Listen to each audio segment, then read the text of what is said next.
Essential oils. They're all the rage these days.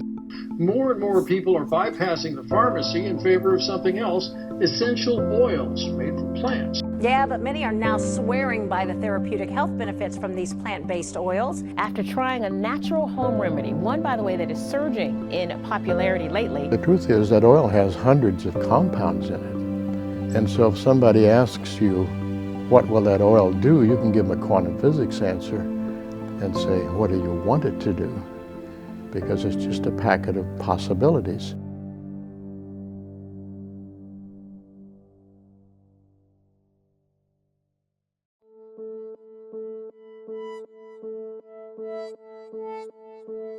In 1999, I was introduced to these essential oils.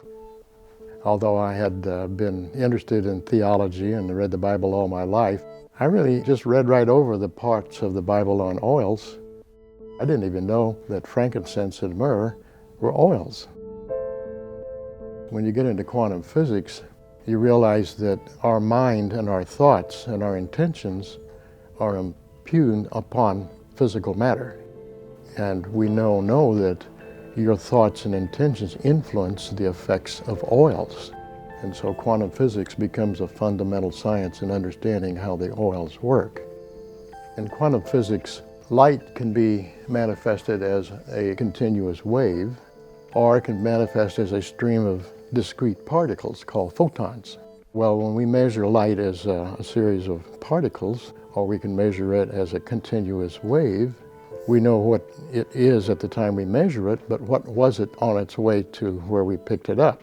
You know, like if a light starts over here and you pick it up over there, what is it in between?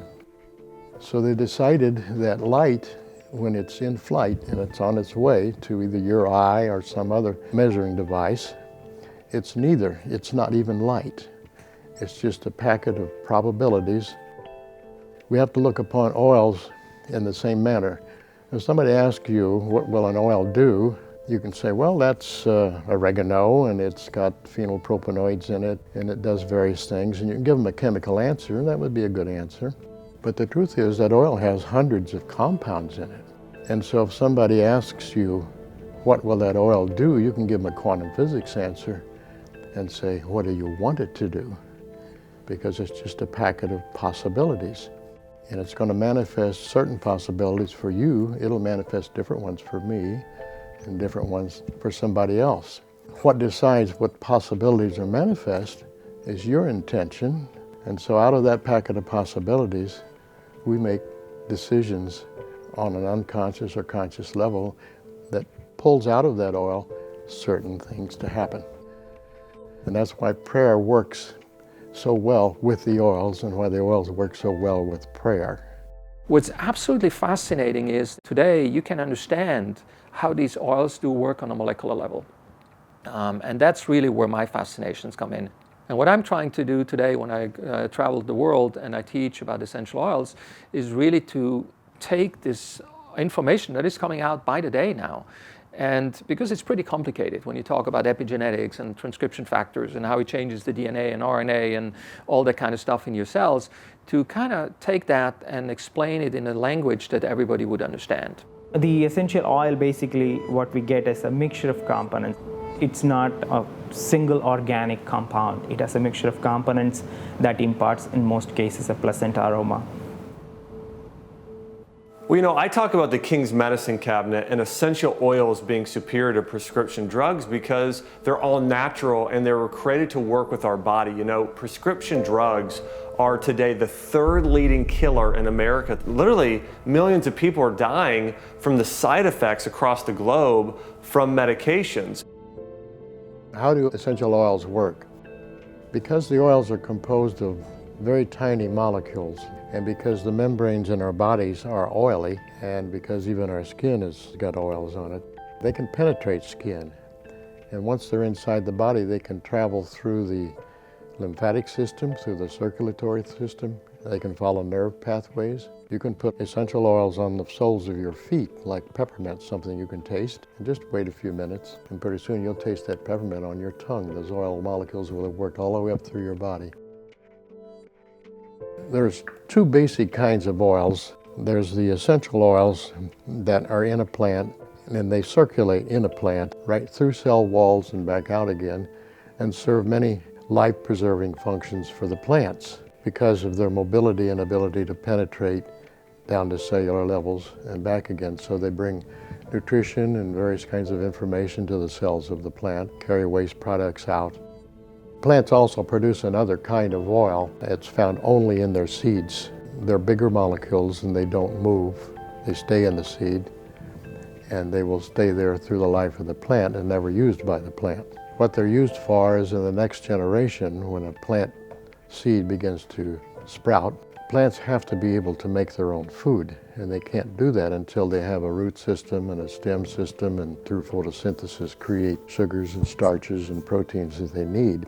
And so there's a little gap in there when it first sprouts, when it doesn't have any of those things. So the plant lives off of the oil in that seed until it can make its own food. So plants produce the seed oil for the next generation, not for themselves. And we press those oils out of the seeds and we call them vegetable oils. But those aren't the healing oils because they do not have the capability of penetrating your skin or passing the blood-brain barrier or addressing issues at a cellular level. The essential oils can do that. They can work like hormones and regulate your endocrine system. They can support your digestive system. They can support your nervous system. They're also very effective against bacteria and viruses. And the fact that they work at a cellular level is wonderful because that's really where all disease begins and that's where it has to be resolved. Molecular shapes and sizes of the molecules of essential oils are so compatible with our human body and that they fit the receptor sites on the cells so perfectly. And knowing that humans were not the first ones being created on this planet, plants came first and the oils came first. So to me that means that these oils who fit us so well and were created before we were created, that God was thinking ahead and thinking of our well-being before He ever created us. So to me, that means God was already loving us before He made us. God never wastes an opportunity to use plants to promote the gospel. And so a place where that's really evident is in Genesis chapter 6, verse 4. And it says that, and this is God telling Noah to build an ark. And it says, "Make for yourself an ark of gopher wood or cypress wood, and you shall make the ark with rooms, and shall cover it inside and out with pitch." So God didn't even waste an opportunity here to present the gospel just by using the plants that He gave us in the garden.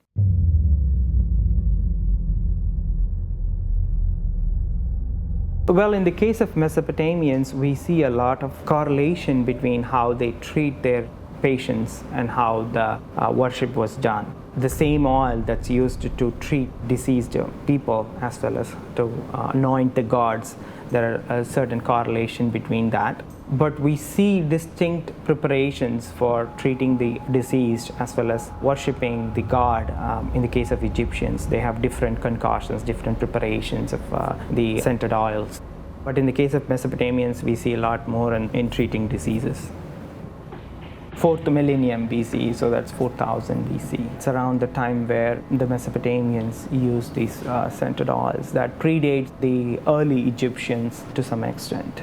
Well, you've seen Egyptian paintings, and you see the ladies with cones on their head, sticking about that high, and I always thought that was hairdos. But actually, those were cones of hippopotamus fat that had been saturated with myrrh. They didn't wear many clothes in Egypt because it was so hot. And so in the morning they would put those cones on their head, and as the heat began to rise throughout the day, they would start to melt. And the myrrh is a sunscreen. Not only that, it's an insect repellent. So as the myrrh would come down over their bodies in the heat of the day, it would protect them from the sun and from the insects. They were actually myrrh in a fat for that purpose. So in the ancient times, different civilizations used different techniques. For example, among the Egyptians, they would lay the flowers or leaves on the fat and they expose it to sun. And during the daytime, the fats would melt and they will extract the components out of the plant material and then it will drip down in vases, and they will collect the vase that contains the melted fat that has extracted all the causing compounds or the fragrant components of the plant material. It's called as expressing the essential oils in a fat, or even sometimes wines. In other cases, what they would do is they will take these fragrant materials, whatever, either it is plants or shrubs or leaves or flowers, they will take that, put it in a big pot along with water. They'll boil it, and then they will filter the water out, and they will have a essential oil water mixture, and they have used that also. So in the modern world, when it comes to distillation, we usually credit Avicenna as being the founder of modern distillation, and rose oil being the first thing that he distilled. But when you take a look at modern archaeology, which is really cool, I love archaeological stuff, it teaches you all kinds of things about the world. There's a site in Pakistan where they found some distillation equipment that's pushing 5,000 years old. So whether they were actually separating the oil from the water, the hydrolat, I'm not sure. They could have been fragrant waters, hydrosols that they were extracting. They could have been letting them set and then separating the oils. I'm not sure anybody knows that for sure, but distillation's been happening for the better part of 5 millennia. Most of the cases, it might be tallow. Literature evidence suggests that people used crocodile fat, since crocodile is pretty abundant in that region. They have also used beeswax. In fact, there are records on Egyptian hieroglyphs suggest us that they have a standard beekeeping practice to get the beeswax. The main purpose of the beeswax is to extract the perfumes out of the plant material. And then the beeswax are made into scented cones, and the scented cones are placed on the top of kings and queens, like in their head. And during the daytime, in the heat of the desert, what happens is that the cone would melt. It's basically a wax material containing perfume, and the cone would melt and it would emit a fragrant odor to the surroundings. We had the Egyptians with Cleopatra. She is still known as having had a beautiful skin and having been a beautiful woman. Well, we know from the scriptures from the times that she used powderized frankincense and myrrh, and that they mixed into paste, and she used that in her face. I've been a professional model for 27 years, and in an effort to try to prolong my career, I started using anti-aging products. If you go to pubmed.gov and you put into that search engine frankincense, balsam oil, or myrrh oil, you will find that those 3 oils, those 3 tree resins from that region would cause apoptosis, or cell death. Cell death to damaged skin cells. So you're going to find a bunch of creams and serums today that have both and frankincense and myrrh, amongst other oils, in it as ingredients to support the skin. So what that means is that if someone has wrinkles, someone has sun damage, someone has age spots, whatever's going on with the skin, those wrinkled or damaged cells can be killed off by these oils so that your body can then proliferate and create new healthy cells. Myrrh, for example, was used in the caravans. When you had liquids, they would spoil. I mean, the caravan will go 3-4 weeks to the hot sun. It was really blistering hot, so stuff would spoil. Well, if you added some myrrh in it, myrrh is a preservative. So as you use it as a preservative for food or liquids, you could use it as a preservative for your skin. Why are oils seemingly becoming more popular in today's time? People are discovering that the pharmaceuticals are not working.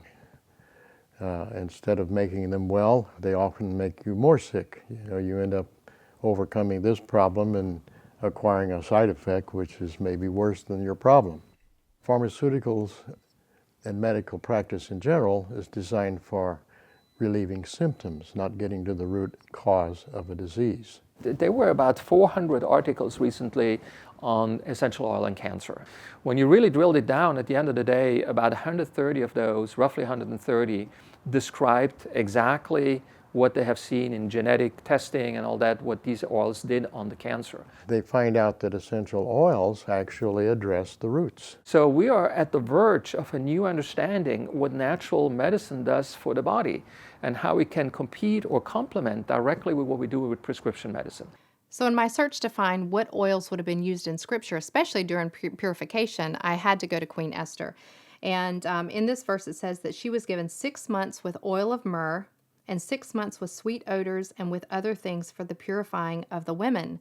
And so when I had to look into what were those other things, because we know oil of myrrh and we know how that would have been used for beautification and the purification of our skin. It's also very soothing for the skin. It's great for all types of skin issues. And so when you go to the Hebrew text in that, sweet odors and other things, one word that keeps coming up is balsam oil. Now, balsam oil is a tree resin, and it's from that region, but it was also from the same climate and region as frankincense. So frankincense was also most likely used in those beauty regimens. Frankincense, myrrh, and then particularly balsam. So that's why these oils would have been used during this time period, and of course, that's exactly why I'm going to be using those oils today.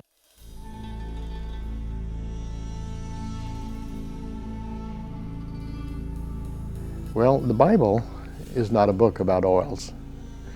It's a book about God's relationship to the Israelites and the Hebrews and the early Christians. And the only reason oils are mentioned in there is because in that part of the world, in the Middle East, they're what we call the Holy Land. For thousands of years, oils was an integral part of their life. They used them on a daily basis. They used them in their food. They even baked bread with frankincense. They were used in their rituals, in the synagogue and in the temple. It was just an everyday thing. Two of the best known essential oils are frankincense and myrrh. And the reason for that is because we read about them in the Bible. And so the old story goes that the 3 wise men brought baby Jesus precious metals and some essential oils. So the question is, why would someone bring not more gold or diamonds or precious stones that they had at the time? Why did they think that frankincense and myrrh was so precious that the most important baby ever born should get frankincense and myrrh? All of the gifts they brought Jesus, the frankincense, gold, and myrrh, were all very valuable. And in fact, the most valuable of those 3 was the frankincense, more valuable pound for pound than the gold.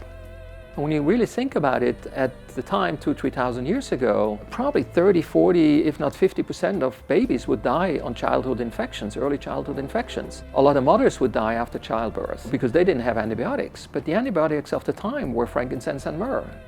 We know today that both frankincense and myrrh have excellent antifungal, antiviral, antibacterial properties. So one of the main reasons why you would give such a gift to a newborn baby was maybe to preserve the life of that baby.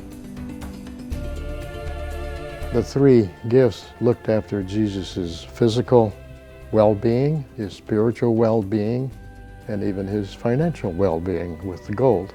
So it was a complete gift for his whole life and for his family.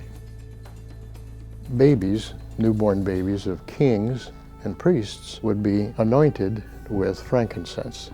And so naturally, with the wise men coming from the east, and then they knew who Jesus was and who this child was, and that he was to be a king of sorts. Naturally, he would need some frankincense to be anointed as a child. And the myrrh came because myrrh is a companion to frankincense. But myrrh is more than that. Oils were used for healing purposes. If you mixed myrrh with the frankincense, it would go a lot further. And so they could get 4 times as much healing out of frankincense if they mixed it with myrrh. So that's why the 3 wise men brought both of those oils together, because they were really meant to be used together.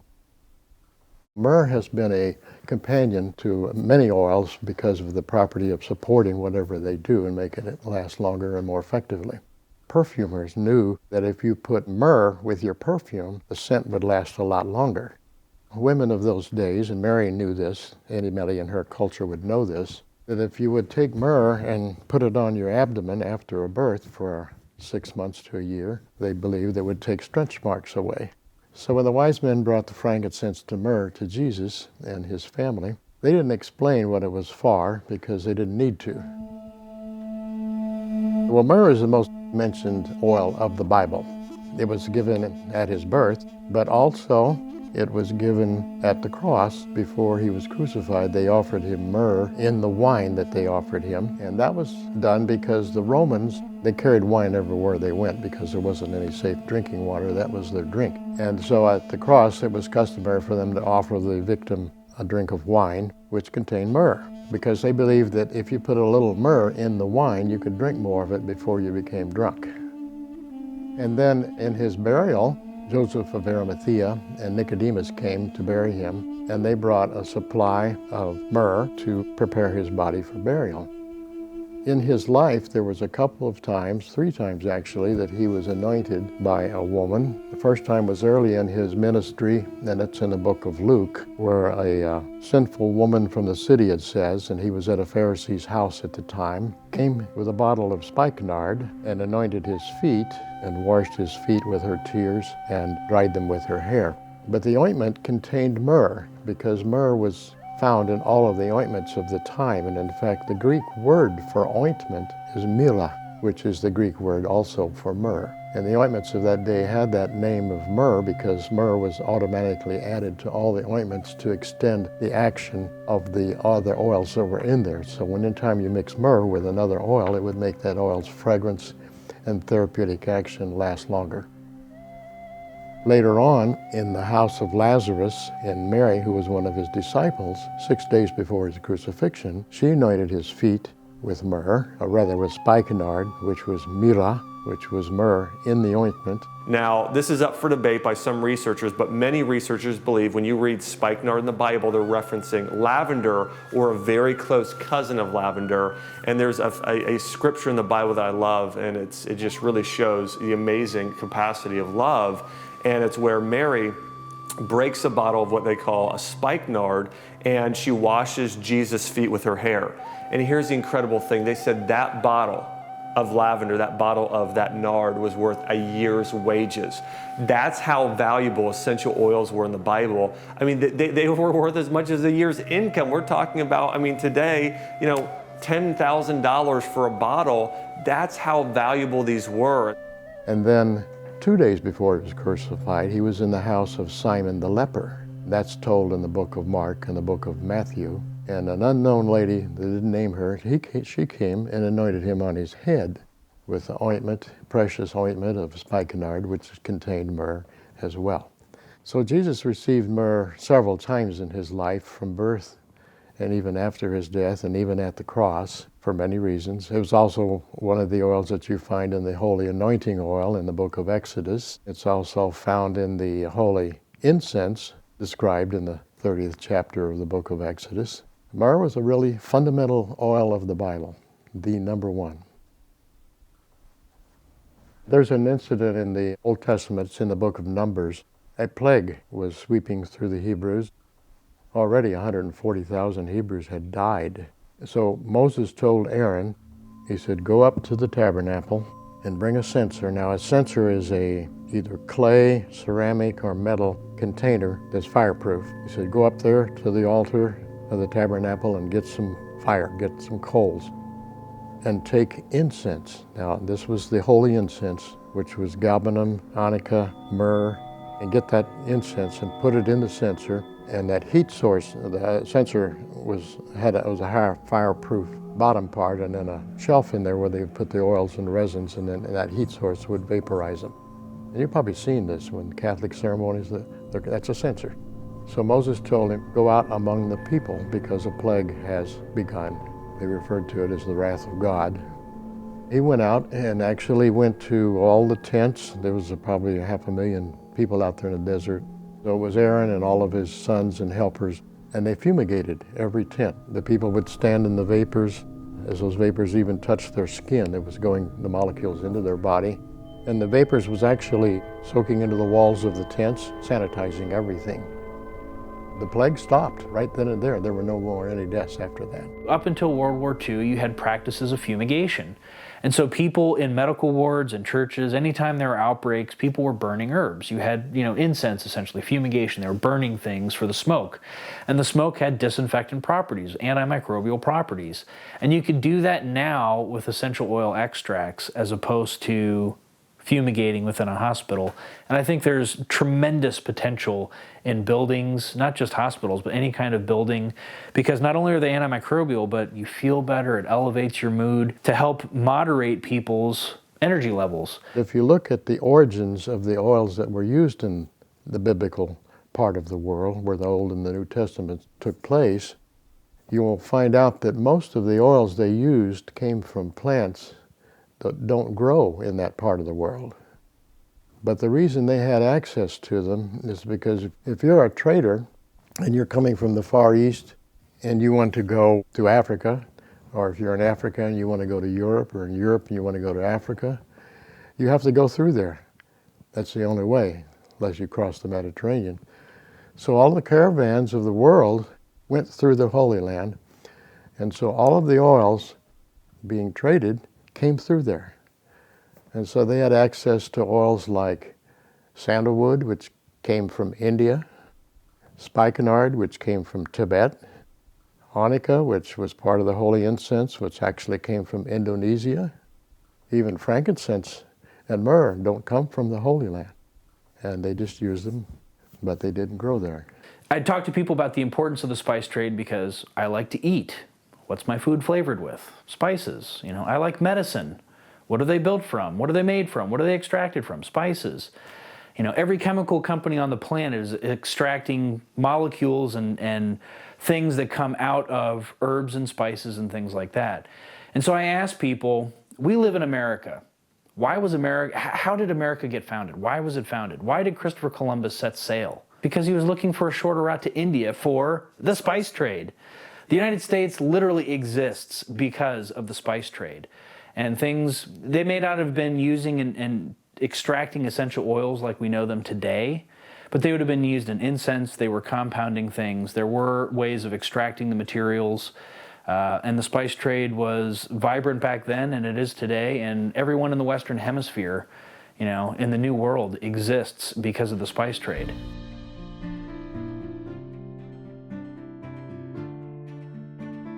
What we want to talk about now is the different ways on how you can use the essential oils. And of course, the original ways to do aromatherapy that has been done for thousands of years. The problem comes, can you ingest oils? When you go to aromatherapy school, they will tell you never ever consume, internalize an essential oil because it could be life-threatening. Well, so watch my suicide right now in front of the camera. Oh. Just about 3 or 4 drops. Look, I completely understand the line of thinking because there are essential oils you should never internalize. However, what that line of thinking should also understand is when you just stay with aromatherapy alone, you're missing out on so much of the world that the essential oils can give us. I hear people that are really very, very aggressively defending the statement you should never eat or consume an essential oil because it's dangerous to your life. Guess what? Those people go the same day, they go to the grocery store, they buy food, they buy beverages, they eat it, they drink it, and they're still alive. Why? Because all these foods, all these beverages, all the flavors are essential oils. So the FDA has an entire article that talks about the oils that they have approved, essential oils, for flavoring of food and beverages. Unfortunately, these are typically not natural, pure essential oils. They're synthetics because the food and beverage companies are trying to save money. But if you think that you never ever consume an essential oil, you need to rethink your life because you're eating and drinking them every single day. And you can go, let's say in France, and you go to the pharmacy and say, I will kind of cold, I have a little cough, I need something. And they will ask you and say, do you want a pill, a medicine, or you want something natural? So I'll say, I want something natural. They say, do you want an essential oil? I say, cool, I want an essential oil. And they say, how do you want it? I have capsules here, I have capsules there. And you can buy entire boxes with pre-filled capsule with essential oils, and you can consume them. So they are used in the culture, and they're still doing very well. So now from the FDA point of view, there is a different kind of topic that you need to look at, and it's called labeling. So if you label something as a cosmetic act oil, meaning an aromatic, you're not allowed to ingest it. If it's part of a supplement, then you can ingest it.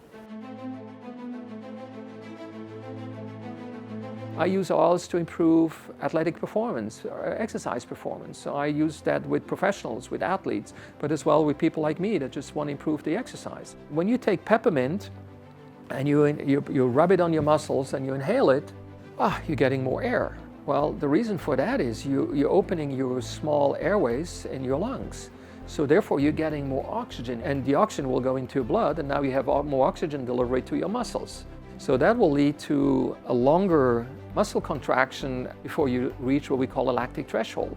The lactic threshold is when you don't have enough oxygen and you can produce energy with your muscles, the muscle will start using a pathway that does not use oxygen. We call this anaerobic pathway, and it will create lactic acid. So when you build up a lot of lactic acid in your muscle, then the muscle will quit working. So how easy it is just to use a little bit peppermint and the lactic threshold goes up. And so I use this for my workout. I use this with athletes. I use peppermint. I use other oils. I use oils that already prevent the soreness of the muscle when I'm done with the workout.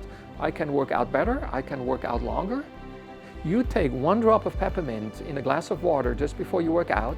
Your grip strength will increase by 34%. Your vertical jumping will increase 7%, and your long jumping, just out of your standing, will increase 6%. Why is that? Because you just got more oxygen in your muscle. So I use peppermint, not just rub it on my muscle and inhale it, I also put 1 or 2 drops in my drink. And so I increase my workout performance. Once you have a safe oil to ingest in your hand, how would you ingest it? Well, I demonstrated you one way to do that. It's just kind of drop it in under your tongue or on your tongue. Another way to do that is to take a glass of water, and then you drop a few drops here, and then you just start drinking. Now, another way to do that is to take little capsules. This is a little capsule maker, just to put the capsule in there. And just to show you how that works, these are vegetable capsules, they empty. Now, don't try with water because water will dissolve it. But you can use any kind of oil, coconut oil, whatever, or an essential oil. And the way you would do that, you would open that capsule, and you would take your oil, and then you just kind of fill it up. And now you see, hopefully, so here I just filled the whole capsule. So I'm gonna cap that back together, dunk. Voila, I have my essential oil capsule. What do I do with this? I take my essential oil infused water, and I'm healthy. There's a whole list in the FDA which one are approved, one not. And if your company that sells you your essential oil is very smart, they will go to the energy and to the costs and the lawyers and the collaboration with the FDA to label them so that you as a consumer, you know which one you can consume internally and which one not. And again, I absolutely agree with the aromatherapy school, with that line of thinking. They are very on the careful side. That's always good to be. There are some essential oil you should never ingest. They have certain things in it that your body will not tolerate very well. And then the last question is, what dose can you ingest? If you do a few drops of each oil, that will be fine.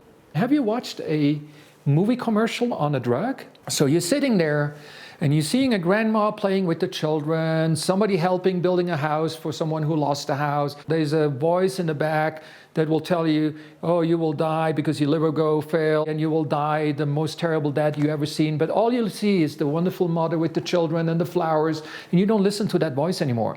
So when you take the essential oil in comparison to that one drug, because now you're giving this mega dose of this drug, of course you have all these side effects.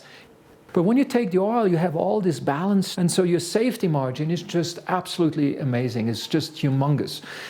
If it's done in a reasonable amount, it's very, very safe. You can read a lot of books out there that forbid any internal use of oils. They say it's dangerous, you should never take them internally. And then you read another book that says it's okay. Well, here's the source of that contradiction. There are several schools of thought and schools of practice with use of oils. The German school of thinking is that the best way to take the oils is to inhale them. And that's a good idea because when you inhale them, not only do they go to the limbic brain where you can deal with emotional issues, but they go into your lungs and into your bloodstream and they reach every organ and cell in your body that way. But then you have the British school, which thinks that oils are intrinsically dangerous. They don't recognize any healing properties of the oils, and they basically recommend diluting essential oils down to no more than 2 to 5%, and then use it for massage. And they also believe that it's dangerous to take oils internally, and they don't even think an undiluted oil should be put on your skin. Well, partly that has to do with they don't have good oils. Most oils out there that you will buy that have a label on them that says an essential oil are maybe only partly essential oil. They have other things in them that would be toxic and would be dangerous and should not be taken internally. the British are not careful about what kind of oil they use. So they're using inferior grade oils, and for that reason, they have to be careful. And that's where all of those fears and cautions come from. So when you see these contradictions, just realize they're in a different world. And all the dangers they talk about, they're not there for what we use. But then there's another school of thought, and that's the French school, is that oils are pretty safe to use any way you want to use them, provided they are pure, organic, properly distilled oils. So in the French school, they take them orally, they take them directly on the skin, they take them by holding them in the mouth. They will soak right through the lining of your mouth and go straight to the bloodstream that way. But you have to use common sense. You don't want to drink a whole bottle of any oil. Too much of anything, even a good thing, can be deadly. So as long as you don't overdo it, it's safe to take a pure therapeutic grade oil.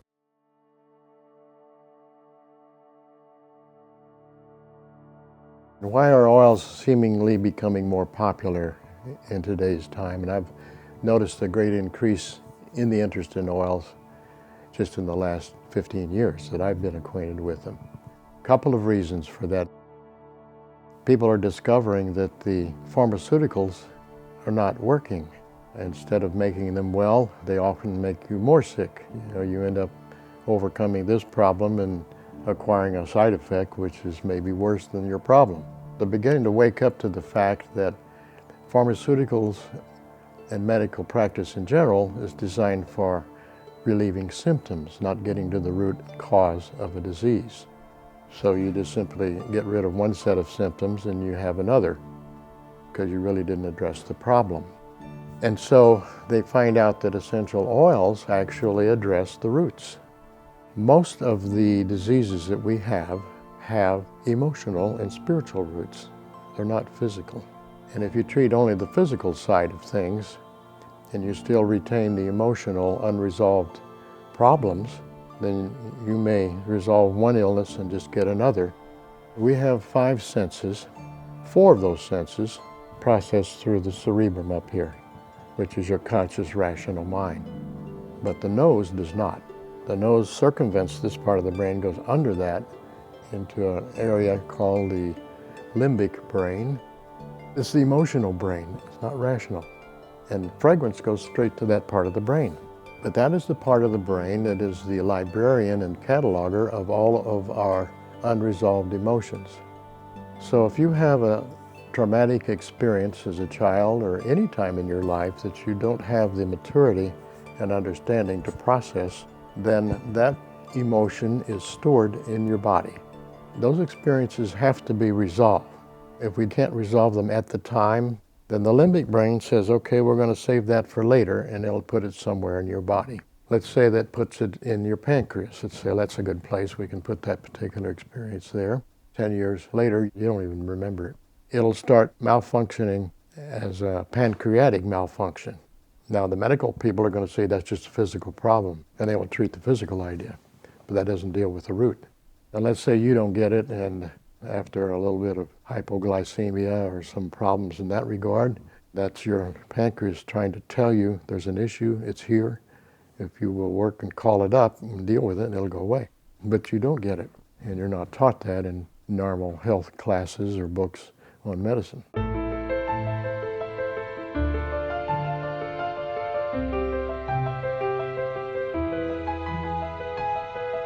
So when you use the word allergy, it's really funny. And the reason is that when you use the word allergy, it's to a protein. There aren't any proteins in an essential oil. It's a volatile compound extract. And so there are no true allergies to essential oils. What you can have is a chemical sensitivity. And there are a few things to think about here. The first off is that when somebody has a chemical sensitivity, it can be a genuine sensitivity, some kind of molecule that they might be highly sensitive to. The other thing to think about is that no one really goes from 0 to 60.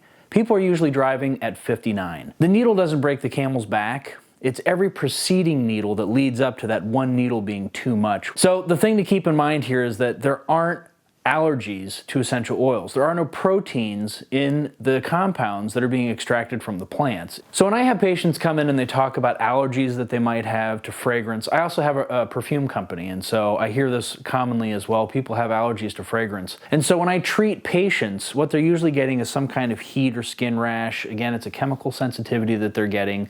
And because no one goes from 0 to 60, people are driving usually at 59 when they touch something, and that's what pushes them over. I would advise patients, or the people that I run into, to get treated. Go see some acupuncture. Of course, it's not the only modality that you have to go to, but I have a lot of great success in treating patients, and I find that people no longer react to the things that they were reacting to.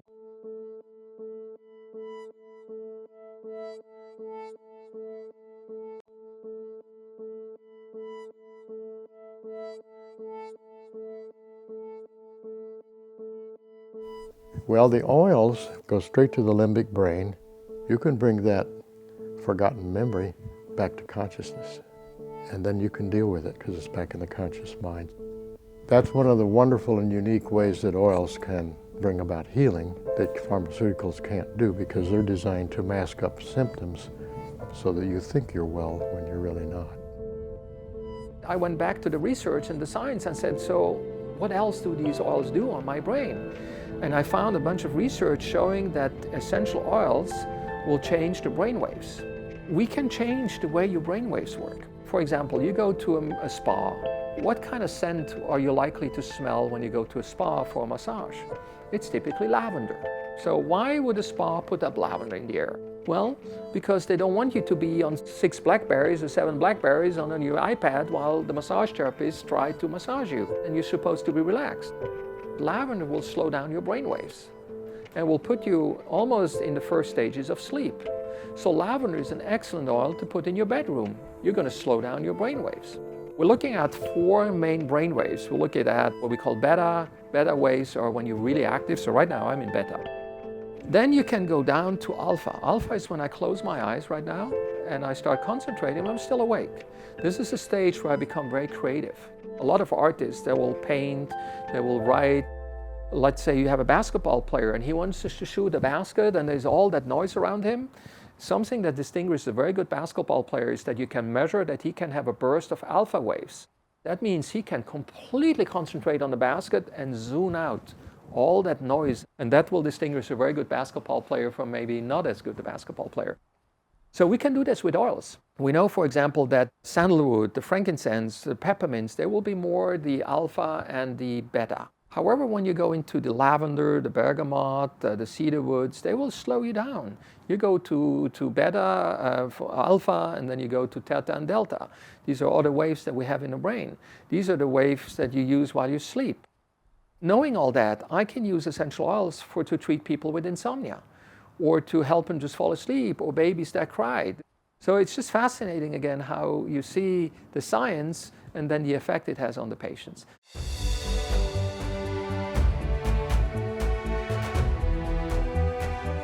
Yes, hello everybody. This is Doc Ali, and here is Becky. Becky, do you want to introduce yourself real quick? Hi, I'm Becky Basham, neurofeedback practitioner and brain fitness coach. Okay, so what Becky does is basically brain mapping, real-time brain mapping. We're going to provide you with live images on that screen that you see. You're going to see exactly what happens with my brain. I have a brain cap on. We're going to measure all my brain waves, and we're going to see into the brain, and we're going to smell some essential oils. Each one of those squares on the picture represents a 5 millimeter voxel of electrical information. Those are your brain waves. Yeah. They're measured in cycles per second, or how many times they go up and down in a second. And the computer takes all this information, breaks it down into component bands, different frequencies, and tells us how much of each different speed. We've got different speeds of brainwaves. Delta is slower. Theta is a little bit slow, as in 0 to 4 cycles per second, or hertz. And we've got theta, alpha, beta. And this is the front part of your brain here. This is the top of the head. And then if we turn here, this is the back. Each one of these green dots represents one of the electrodes on your head. Theta is often, that's the brainwave that's associated with meditation. That's right. Alpha is a nice idle frequency, and once you, like you said, with athletes. What we're going to do now, we're going to, as soon as you're ready, you're going to tell me, and then I'm going to tell you what oil I'm sniffing, and then we're going to see what happens to the brain overall, and we're going to dig into different parts of the brain, like the limbic system, the frontal lobe, the back lobe, the occipital lobe, temporal lobes, and going to see what the oils do to these parts of the brain. Now, what oil are you going to start with? So the first one I'm going to use is peppermint. If I'm going to use peppermint oil, I would use it to help me to focus and concentrate, right? That's right. So, and when do we normally need to focus and concentrate is when we're going too slow, like brain fog. So let me take this and window it to that theta. Now this here in the frontal lobe is the part of the brain that's in charge of focus and attention. I'm smelling peppermint now.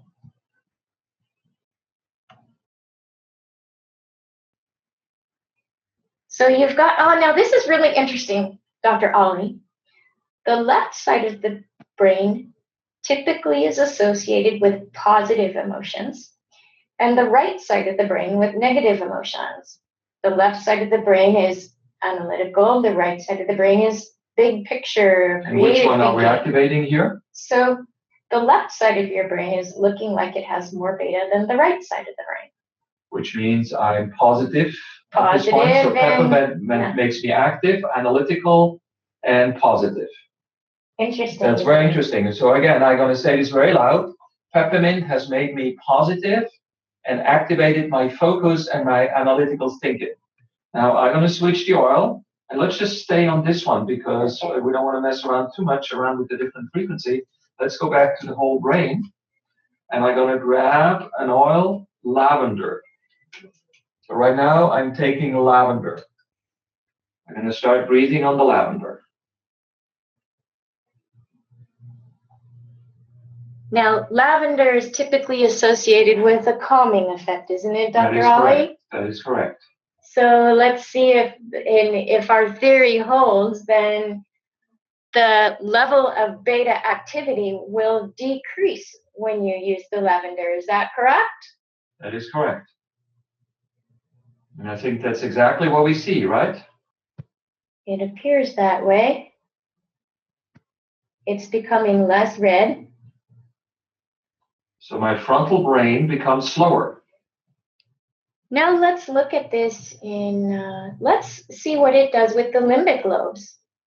Limbic lobes are usually associated with emotions, memories. See that red spot in the front there? That part of the brain is known as the anterior cingulate gyrus. This part here would be the left posterior cingulate gyrus. Okay. And these are places of the limbic lobes that are in charge of where the brain is going to focus attention. The anterior cingulate, as Dr. Daniel Amen would describe, he says, is like the gear shifter of the brain. Determines what part of the brain. This time I take a lemon and just stay on that measurement. Okay. And I'm going to see if lemon can activate the limbic system. So these are your temporal lobes. So I'm still doing lemon, and we're looking at temporal lobes. Let's see what you can do to activate your temporal lobes, Dr. Ollie. Oh, and we see that already. Looks like with lemon, I'm activating my ability to listen. I'm going to make something interesting. I'm going to mix lemon and peppermint to activating oils.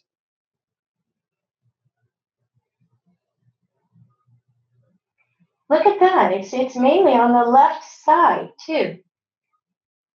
Interesting, but we see clearly an increase in activity while I'm sniffing on lemon and peppermint. So let's finish that up. I'm taking away the peppermint and the lemon right now, and we're going to go and do something else. I'm going to open frankincense. We're going to see what frankincense does to my brain. Now let's see what I would expect with frankincense. With frankincense, I would expect a relaxation of the brain, and I would expect possibly an activation on the limbic system. It will slow down my limbic system. So I'm starting sniffing frankincense right now. And typically this is a problem when people maybe in the classroom or on the job, just paying attention to too many things and they're all over the place. So temple lobes. Look at that.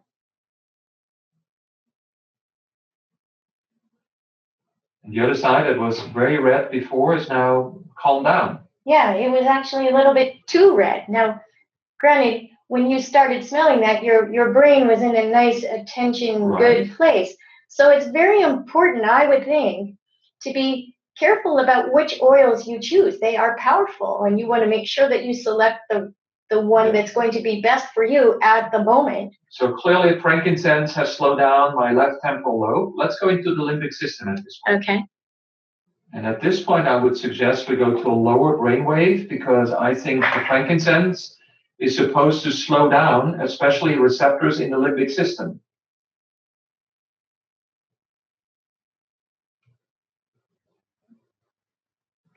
Well, look at alpha. So alpha seems to be very slow also in the limbic system right now. Actually, alpha right now, the alpha is in a good place. Oh, it's in a good green. place. It's in a good place. Okay, if you don't have enough alpha, it's going to be on the blue side. If you have too much going, then it's going to be on the red side. Which tells me that frankincense brings me in a very good creative stage right now. It's very nice. Your limbic lobes are happy. Yeah, my limbic system is very happy with frankincense, which makes sense because we know we have receptors in the limbic system for frankincense. Oh, interesting. If you look. I just opened my eyes. Oh, okay. Close your eyes again. I'm going to describe what happens.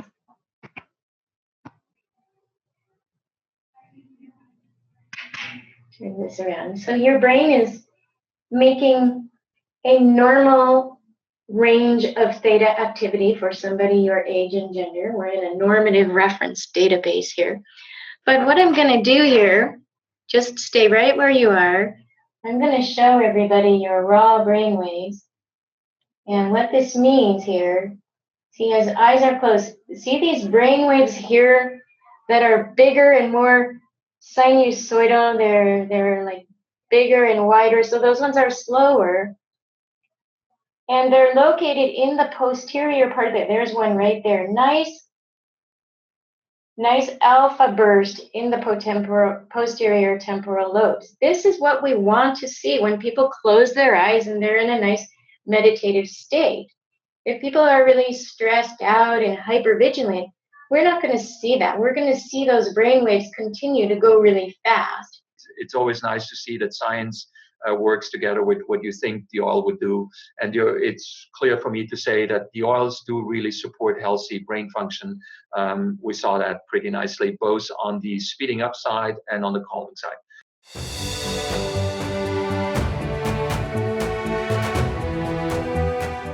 Cedarwood oil is one of the most interesting oils of the Bible. It's mentioned in there as a blend of 50% cedarwood and 50% hyssop oil. But what most interested me was it talks about taking that blend and apply it to the right upper ear, that's right here, just below that rim, to the right thumb, and to the right big toe. And here's what those points mean. They're all three emotional releasing points.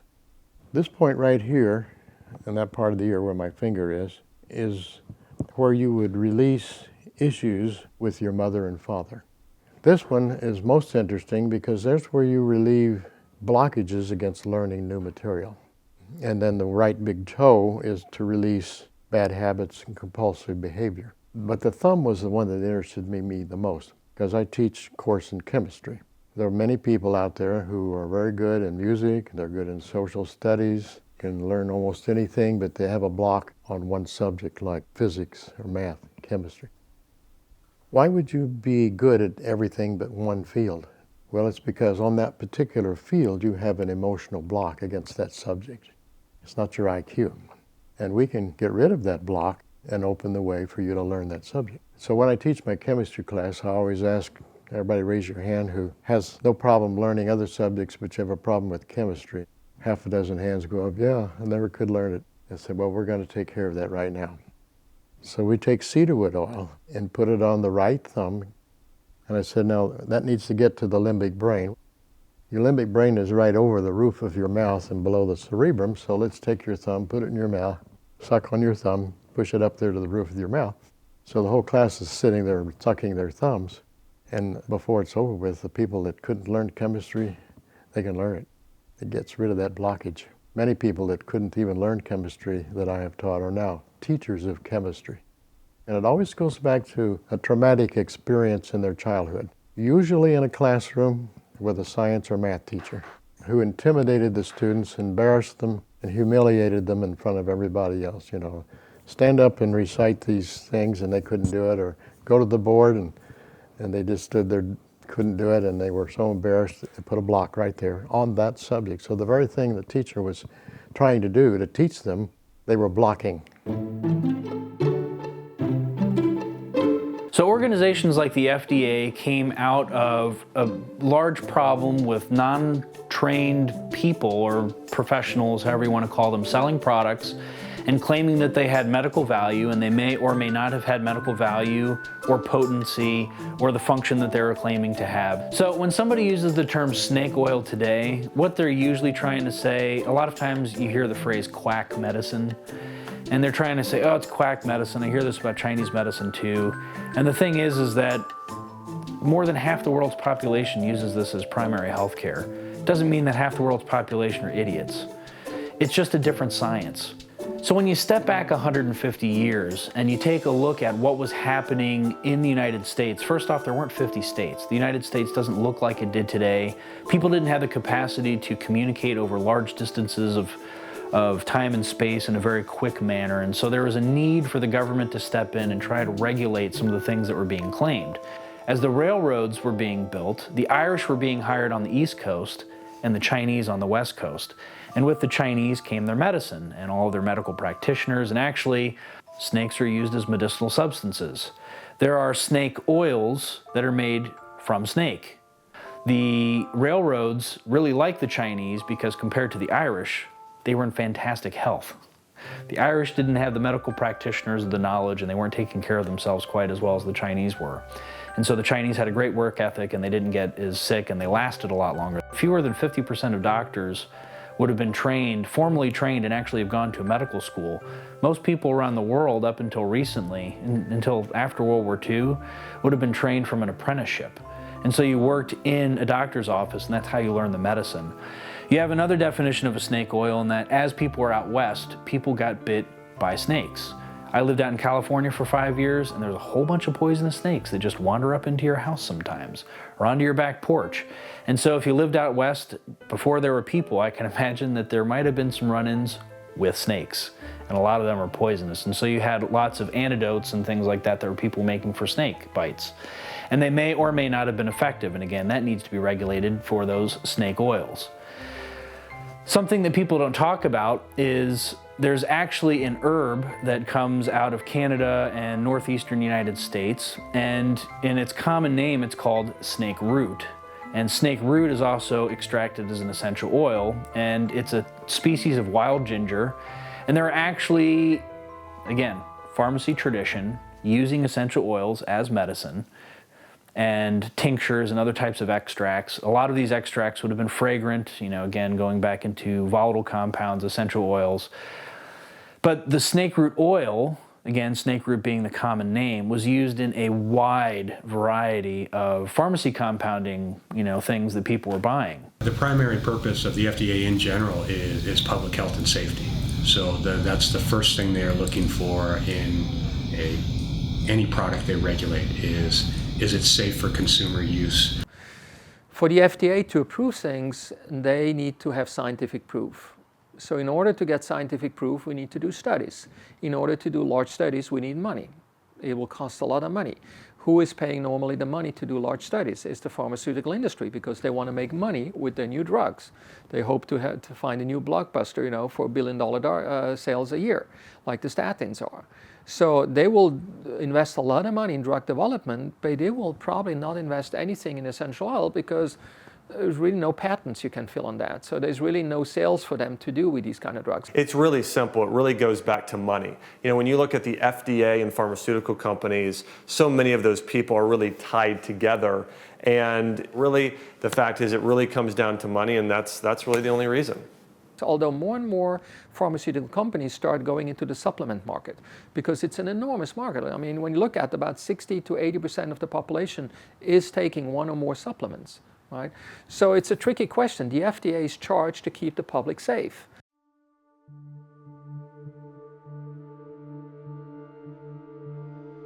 For the last 15 years, I was heavily involved in drug development. What we do, we ask someone to bring back a plant from the jungle, flowers, trees, any plant. And then we give this to the chemists and we say, look, can you analyze this plant for me? But at the end of the day, you get a readout of the components that you find in the plants. You don't always know what these components are, but you see curves with a whole bunch of different peaks, and then suddenly you see a huge peak and then again small peaks. And we came kind of to the conclusion, probably wrongly so, that if you see a huge peak of something in a plant, that's an active substance. Now that's sometimes a very dangerous assumption because sometimes these little small peaks are as important or more important. So you're getting a readout and then you tell the chemist, look, I see a big peak, why don't you go back in the laboratory and recreate that synthetically for me? So the next day he goes in the laboratory, starts cooking and comes back with a substance. Then you look at that and say, well, pretty cool. So now you start doing cell line studies. You put, let's say in cancer research, we take very well-known cancer cells and we mix them together with these substances that we just synthesized. And then we see whether it inhibits cancer growth or not. If it does, then we move on to what we call in vivo studies, where we take some animals with well-known cancer models, and then we look at, is it able to basically save that animal or not, or decrease the tumor growth? And then we can move into a human trial. So what we just created is a drug that is made out of a huge peak, only one substance, whereas in the plant that we gave in the first place to analyze, we had maybe up to 2,000. Maybe only 500, maybe 3,000 compounds. So we took one out of it, we now synthesize it so we can give an enormous dose of it, and it will just do one thing typically because it's one compound. They will have side effects. Why? Because you're giving an unnaturally high dose of a single thing to a patient that is not natural. Whereas if I could go back to the plant where we started in the first place, I would have something that is very well balanced, and I could give that to the patient. The same substance is in there, but it's natural. And because we have 2,000 compounds in it, or more, we're going to see multiple effects. We're going to not only treat symptoms, we may even treat the cause. And that's, the light I had to go on in my head is, oh my God, this is the same thing I was doing in drug development, but it's the pure form, it's the natural form, it's the complete form. Now, what I'm saying is very, very difficult to say in a sense because the FDA has approved the essential oils as food supplements or cosmetic supplements. And the FDA has not approved essential oils as treatment modalities, certainly not to internalize. And you and I, we are consuming essential oils on a daily basis. We just don't know it. They're in all the food flavorings. This is what essential oils are being used mostly for food flavoring. Right? Or for cosmetics. So we know that they have a safe history of thousands of years. The FDA is not interested in anything unless it can be classified as a drug. Drugs generally in their mind are man-made substances, they're not natural. They are really controlled by the pharmaceutical industry, and the pharmaceuticals are not interested in anything that doesn't make them a profit. And to make a profit, they need to have something that they can uniquely own and patent, like a drug that's not natural, it's man-made, and it's unique. And so a non-patentable medicine is of no interest to the pharmaceuticals, and the Food and Drug Administration is not interested either. If you have something that's supposed to be an effective drug, they want to see a toxicity study. That means that you have to get a set of lab animals and you start giving doses of your stuff to the animal population, and you keep increasing it until half of the population dies. It's called the lethal dose. that 50% of your animals die. It's called the LD50 number. Well, if you have something that's natural and it's not toxic and you cannot find a lethal dose, they will not accept that. In their philosophy, no medicine can be effective unless it's toxic. I do realize there's still a lot of confusion about compliance. And in general, you can say you're trying to sell a product or you're trying to sign up a new distributor. Automatically, that is called commercial speech because you're trying to do something commercially. You're trying to sell something or to make money of it in one way or the other. Commercial speech has its own rules. And there's two agencies that will look at that. The FDA would look at the health claims that you make, and then the FTC, so the FDA stands for Food and Drug Administration, and the FTC, which stands for the Federal Trade Commission, will look at on how do you use your marketing claims to try to sell something. I frequently talk about living above the line. We have a big red line. Everything above the line is wellness, fitness, healthy living, toxin-free living. It's anything you can do to support your own lifestyle, to make a healthy lifestyle. So as long as you talk about these things that are above the line, you're going to be fine. The moment you go below the line, it means you're talking about disease, about prevention, about treating, about curing. All that's a no-no. It's all about two words. It's intended use and another word called labeling or the label. Okay? So what is intended use? Well, if I take a peppermint and say, I'm going to use the peppermint for asthma, the intended use is to use it as a medicine against asthma. That's illegal. It's a no-no. But when I say I use peppermint to support my healthy breathing, that's a different story. Now you're above the line, you wellness, fitness, and you just try to improve your life. Now, label is a little more difficult to understand. People always think the label is just what's on the bottle, right? There's always a little label that sticks to the bottle. Whatever product you buy has a label. And I always try to get people to read labels and learn how to read labels. So they always think, well, if we talk about essential oil, it's the label on the bottle of the essential oil that we're talking about. No. From the FDA and FTC point of view, the label means everything that talks about the product, mentions the products, or shows the product. Meaning your website, your Facebook page, your email even that mentions a product, whatever it is. So you have to be really, really careful what you say because it's all considered a label. So when it comes to essential oils, the essential oil company will go, in this case to the FDA because it's kind of health products, and they will say, okay, we intend to use peppermint for this. This could be aromatic use. In other words, you do aromatherapy or you smell it. It could be topical use, so you put it somewhere, or it could be internal use. We know, look, the FDA knows there's like 15,000 studies on essential oils, so they can read. I mean, so why they cannot read all these research studies that we have? Well, they can and they do. But it's not up to them to tell it because there's 10 studies on peppermint showing this, that now every company can claim that. It's up to the company to go to the FDA and say, look, we used our oil to do this study, and we did multiple, and it always showed the same result. Therefore, we want you to approve it for this use. Do we want that? Do you want for every oil that you consume today to go to a physician to get a prescription or to only be able to buy this in the pharmacy? I don't think so. So this is why the company, they stay with the Cosmetic Act or with the Dietary Act. They don't go to the over-the-counter or the Professional Prescription Medicine Act. All over the world, when you look at essential oils, with the exception of the US, in 99% of the countries, they are registered as cosmetics only. So that restricts the claims you can make around the world even more than what you can do in the US. So some people think, oh my God, the FDA is so terrible. Well, go somewhere else in the world. The FDA is way more liberal than other places around the world, interestingly.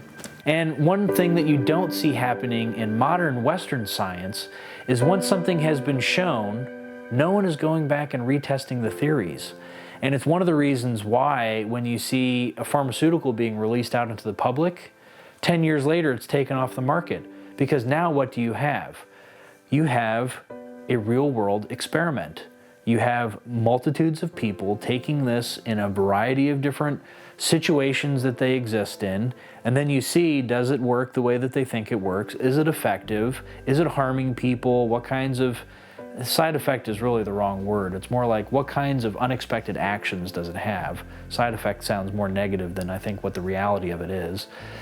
And as you look at these things, again, over a span of time, that's what real science is. Clinical science, I think, is the really effective science, because you can show anything that happened in an isolated incident in a lab with a small group of people, but take it out into the world and you have thousands, millions of people using this, and there's not a control. All of their lives are different, their diets are different, their habits are different. That's when you really see how something behaves within a population.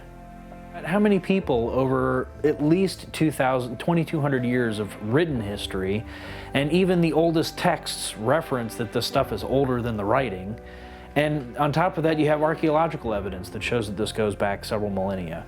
So there's no dispute that it's old. And I have trouble believing in a world where everything could potentially be life or death, that people would continue propagating something that doesn't work. You know, why would people do something over and over again if it doesn't actually work?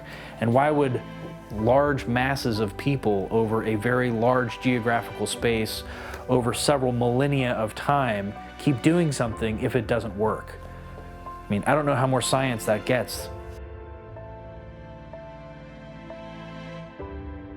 Let me explain what a cell does during the day. How does the cell know what to do? We have a DNA, it's a spiral, we'll call it a helix. This DNA is part of your genetic code. This is how you look like you look, how I look like I look. That's determined in your genes. So in order for the cells to look at your genes, what happens multiple times a day or multiple times even a second, that DNA has to open up. And now you have two strands of DNA that are coming apart. And these two strands are being copied. That copy is called an RNA. That copy will go into the cell. I mean, all that happens in the cell, in the nucleus of the cell. I say one of the most important parts of the cell. And the helix goes back together. So now we have a copy out there, and that copy will tell basically in what sequence you have to bring in certain amino acids to put together, to build together some blocks. It's like building Lego. And depending on what the RNA says, it's a different sequence. Depending on the sequence of the amino acid, you get different proteins or different hormones. This is how your body knows what to do. It's all built on this whole kind of process. The big question now becomes, how does the cell know this DNA is that long? How does it know to start reading here to here, not here to here? And we call these kind of pieces that will determine where you start reading this DNA transcription factors. They will go in there and determine you're going to start reading here and stop reading here. We know that certain foods, ingredients in the foods, act as transcription factors. Essential oils, we know, act as transcription factors. So the essential oil will tell your DNA where to start reading, where to stop reading. And that will determine what kind of proteins the cell will produce. The truth is that oil has hundreds of compounds in it. And so if somebody asks you, what will that oil do? You can give them a quantum physics answer and say, what do you want it to do? Because it's just a packet of possibilities. And it's going to manifest certain possibilities for you. It'll manifest different ones for me and different ones for somebody else. And so what decides what possibilities are manifest is your intention, the intention of the people or the person anointing you. And so out of that packet of possibilities, we make decisions on an unconscious or conscious level that pulls out of that oil certain things to happen. So we're wedded to the sciences and to the spiritual world through quantum physics.